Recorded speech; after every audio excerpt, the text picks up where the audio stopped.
ní ìtànná ọ̀gẹ̀dẹ̀ yìí ẹ̀yin èèyàn mi ẹ bá mi ká lọ.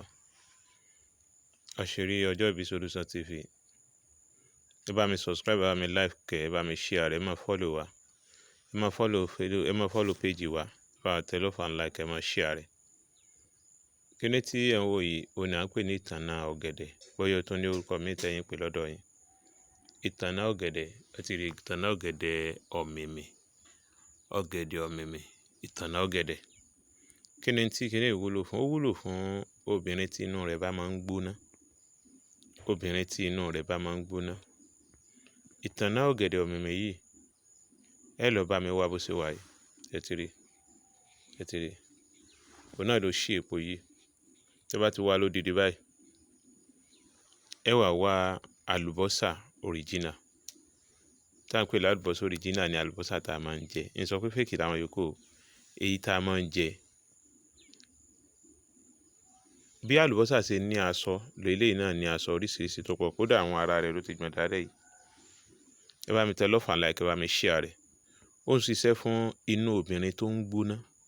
Nínú tó máa kọ̀ sí àìlóyún fóbìnrin, ó ní kí inú obìnrin máa gbóná. Tí inú obìnrin bá ti ń gbóná, a máa dry sperm tó bá ti wọbẹ̀. Sperm yẹn ò ní lè form láti di ọmọ. Tẹ́ bá ti get kíní yìí, ìtànná ọ̀gẹ̀dẹ̀ ọ̀mìmì, ẹ bá mi gé kéékèèké, ẹ slice ẹ. Ẹ gé kéékèèké. Tẹ́ bá ti gé kéékèèké, ẹ wá lọ wá àlùbọ́sà tá a máa ń jẹ yẹn. Ẹ bá mi tẹ love and like, ẹ bá mi share rẹ̀ dáadáa, ẹ share rẹ̀ jẹ́ kó go viral. Ẹ tẹ love and like, ẹ share rẹ̀ dáadáa, ẹ share rẹ̀ jẹ́ kó dọ́dọ̀ àwọn tí yóò máa dọ́dọ̀ wọn. Ẹ bá mi tẹ love and like, ẹ bá mi share rẹ̀.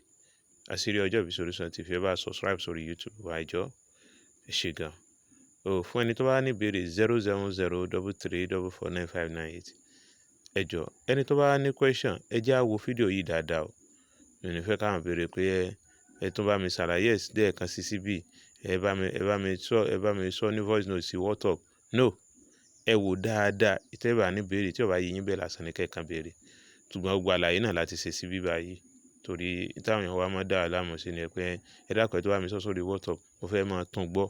No, kò possible. Tẹ́ tó bá ní béèrè lórí ẹ̀, kọ́ lọ wò lórí Àṣírí ọjọ́ ìbí Solution TV, ó wà níbẹ̀ dáadáa. Ẹ rí wo kínníkínní. Tẹ́ bá ti bá mi wá ìtànná ọ̀gẹ̀dẹ̀ ọ̀mìmì yìí, ẹ bá mi gé kéékèèké. Tẹ́ bá ti gé kéékèèké, ẹ wá wá àlùbọ́sà tá a máa ń jẹ. Ẹ gé àlùbọ́sà náà ni, ẹ gé kéékèèké, slice ẹ dáadáa. Ẹ rí pé eléyìí náà láṣọ bí àlùbọ́sà ni. Ẹ slice ẹ dáadáa. Tẹ́ bá ti wá slice ẹ wá wá omi ògì. Tẹ́ bá wá rí, ẹ lọ wá omi tẹ́ rí pé ó mọ́ dáadáa. Ẹ fi rẹ́. Ẹ rẹ́ láàárọ̀. Ẹ rẹ́ like bóyá bí 3 days. After 3 days, kẹ́ni ẹ máa mú sùn lálaalẹ́.